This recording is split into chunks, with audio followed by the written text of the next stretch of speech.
Praise the Lord. सब भाई बहनों को जय मसीह की। आज का विषय है बाइबल के फाइनेंशियल सिस्टम को समझो।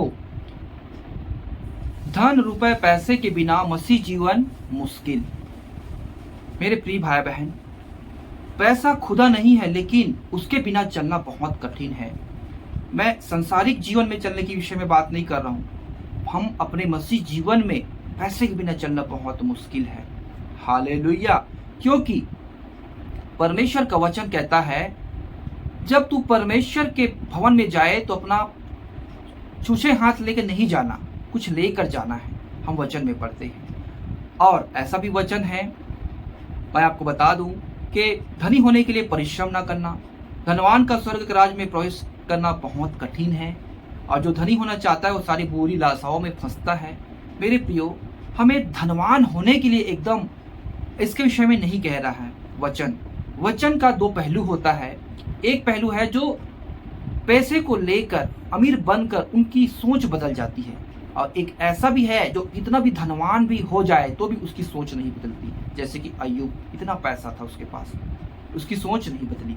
तो हमें आत्मिक जीवन में, मसीह जीवन में पैसे के बिना चलना कितना मुश्किल है, और फाइनेंशियल सिस्टम को बाइबल क्या कहती है इसके विषय में हम सीखने वाले हैं। तो आइए प्रियो, हम आगे बढ़ते हैं।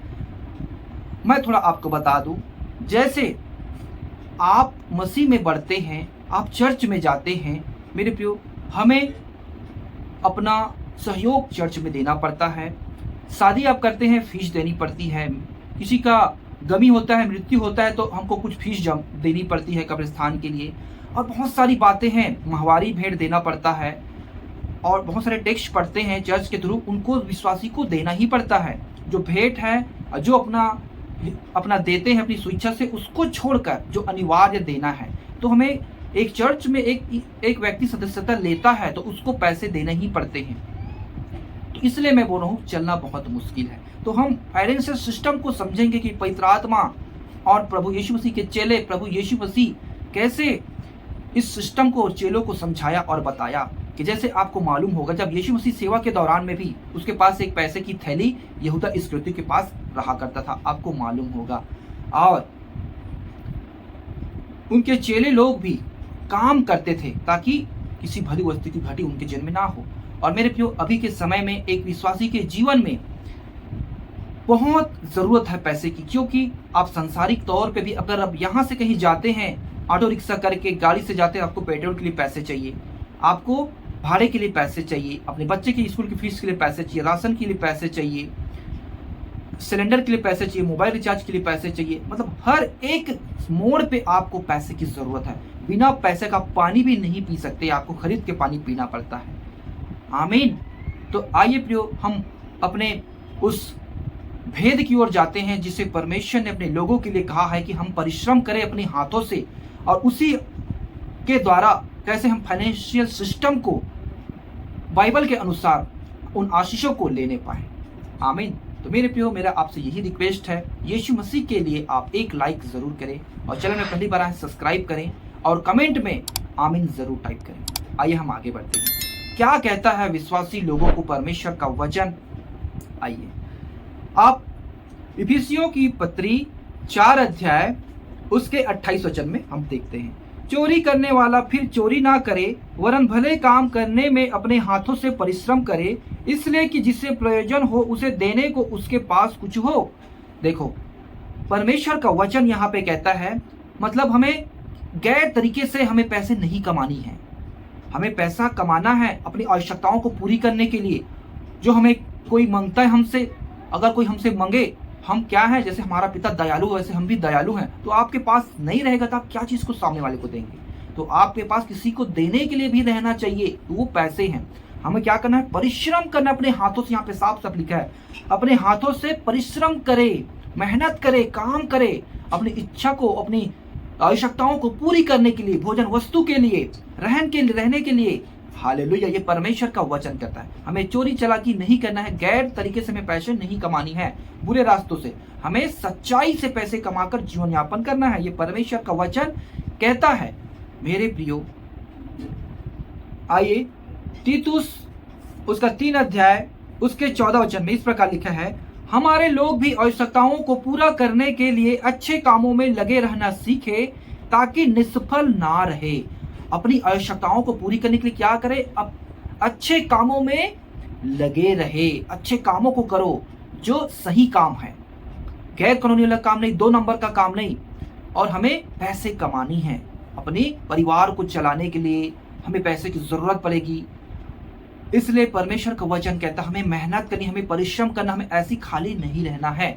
हालेलुया मेरे प्रियो। और आप ध्यान दे, हमें धनी होने के लिए परिश्रम नहीं करना। अगर परमेश्वर आपको धन देता है तो उस धन में, धन आपके लिए पूरा नहीं है, उस धन से आप हर एक चीज को बांटना है। आपको परमेश्वर के लिए अलग करना है और लोगों के लिए अलग करना है, सबको उस पैसे से मैनेजमेंट करना है। ये फाइनेंशियल सिस्टम बाइबल हमें सिखाती है। हालेलुया। तभी परमेश्वर उस काम में, उस मेहनत जो हम करते हैं, हमें आशीष देगा। और हम थोड़ा भी कमाएंगे उसमें प्रभु इतनी आशीष देगा, वो बहुत के बराबर होगा, 1 रुपए 1000 के बराबर होगा, ऐसा परमेश्वर का वचन कहता है। आमीन। तो आइए प्रियो हम और आगे देखते हैं। आप मेरे साथ निकालिए, पुराने समय में भी परमेश्वर ने ऐसा कहा था।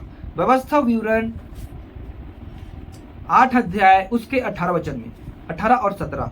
परंतु तू अपने परमेश्वर यहोवा को स्मरण रखना, क्योंकि वही है जो तुझे संपत्ति प्राप्त करने की सामर्थ इसलिए देता है कि जो वाचा उसने तेरे पूर्वजों से शपथ खाकर बांधी थी उसको पूरा करे, जैसा आज प्रकट है। यहाँ पे कहता है संपत्ति प्राप्त करने की सामर्थ कौन देता है?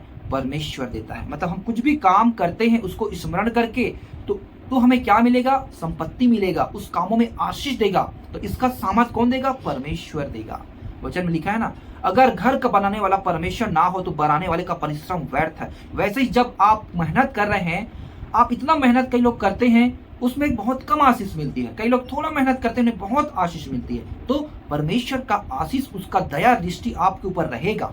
आप उसके डर और भय में चलेंगे। आप थोड़ा ही काम करेंगे तो भी बहुत पैसे कमाएंगे, थोड़े ही पैसे कमाएंगे तो भी बहुत फलेगा। आपकी सारी जरूरत उस पैसे से पूरी हो जाएगी। ये परमेश्वर का वचन कहता है। 17 वचन, और कहीं ऐसा ना हो कि तू सोचने लगे कि यह संपत्ति मेरे ही सामर्थ और मेरे ही भुजबल से मुझे प्राप्त हुई। देखो, हमें परमेश्वर का भय इसीलिए मानना है। यहाँ पे कहता है, परमेश्वर कह रहा है ऐसा ना हो कि अगर तू कमाए इतना और क्या सोचे ये मेरी ही शक्ति से, मेरे ही भुजबल से मुझे प्राप्त हुई है। ऐसा नहीं, ये परमेश्वर ने आपको आशीष दिया है तभी हुआ है।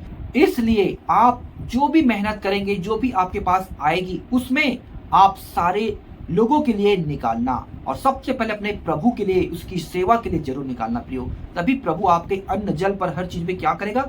आशीष और बरकत देगा। हालेलुया। नीति वचन 3 अध्याय उसके 9 और 10, अपनी संपत्ति के द्वारा और अपनी भूमि की सारी पहली उपज दे देकर यहोवा की प्रतिष्ठा करना। इस प्रकार तेरे खत्ते भरे पूरे रहेंगे और तेरे रस कुंडों में नया दाख मधु उमड़ता रहेगा। परमेश्वर को पहला भेंट पुराने समय में जो एकदम उत्तम रहता था, फसल का पहला फल जो सबसे बेस्ट होता था, और जानवरों का पहला जो बच्चा पैदा होता था जो सबसे स्ट्रांग होता, उसको प्रभु को देते थे। उसके बाद वो हजारों अनगिनत बच्चे वो पैदा करते थे। ऐसे प्रभु ना, पहले आप प्रभु के लिए निकाले, उसके बाद प्रभु आपको ऐसी आशीष देगा, आपके कामों में ऐसा बरकत देगा। मेरे प्रियो, वो आपको आकाश की झरोकों को खोल के सचमुच वर्षा करता है, क्योंकि हमें हर एक भली वस्तु की घटी नहीं होगी, वो देगा तो। आमीन। और वचन में लिखा हुआ है अगर आशीष यहोवा की ओर से मिलती है और उसमें वो दुख नहीं मिलाता। अगर आशीष यहोवा की ओर से मिलेगी तो उसके साथ दुख नहीं मिलाएगा। आप इस बात को स्मरण रखें और आप अपने हाथों से मेहनत करें, अपने परिवार को संभालें। और आप चर्च में जाते हैं मेरे प्रियो, आपको पैसे देने पड़ते हैं, इसलिए हमें पैसा कमाना बहुत जरूरी है। हमें आलस नहीं करना है, हमें पैसे कमानी है। लेकिन हमारा एक सोच है, हमें संसारिक लोगों की तरह, उस धनवान व्यक्ति की तरह जो अपना धन को ज्यादा प्रेम करता था, परमेश्वर को कम, वैसा नहीं। हमें सकरे फाटक में प्रवेश करना है और हमें प्रभु का भय मानकर, धन को कमाकर उनको हर एक के लोगों के लिए सेटलमेंट करना। ये फाइनेंशियल सिस्टम परमेश्वर के वचन में बताया हुआ है। हालेलुया। तो मैं आशा करता हूँ कि ये विषय आपको अच्छा लगा, आपने अच्छा सीखा है। आप कमेंट में आमीन जरूर टाइप करें और लाइक करें, चैनल में पहली बार सब्सक्राइब करें और इस मैसेज को हर एक लोगों तक फैलाएं और अपना योगदान परमेश्वर की सेवा में जरूर दें। आमीन। आइए हम प्रेयर करते हैं। पवित्र सेनाओं के हो परमेश्वर तेरा धन्यवाद करते हैं इन वचन के द्वारा आपने हमें सिखाया प्रभु कि कैसे हमें पैसे कमाने हैं, कैसे अपने जीवन के लिए प्रभु जी आपने हमें बताया और सिखाया है प्रभु। हमें अपनी जरूरत को, हमारी आवश्यकताओं को पूरा करने के लिए हमें कड़ी मेहनत करनी है। आप हमें समझ और बुद्धि दें, हमें ज्ञान और बुद्धि और बल और ताकत दे, हमारे शरीर को भला और चंगा रखें पिता, और उसमें आशीष और बरकत दे पिता, ताकि तेरी इच्छा के अनुसार हम आगे बढ़ने पाए, हमारी एक एक जरूरत पूरी होने पाए, किसी भी भली वस्तु की घटी ना होने पाए। जितने भाई बहन इस समय प्रार्थना कर रहे हैं उनकी प्रार्थना को तो सुन और उनके जीवन में अद्भुत कार्य कर, उन्हें आशीष का वारिस बना। इस छोटी सी दुआ यीशु मसीह के पवित्र नाम से मांगते हैं, आमीन। सभी भाई बहनों को जय मसीह की। God bless you everyone.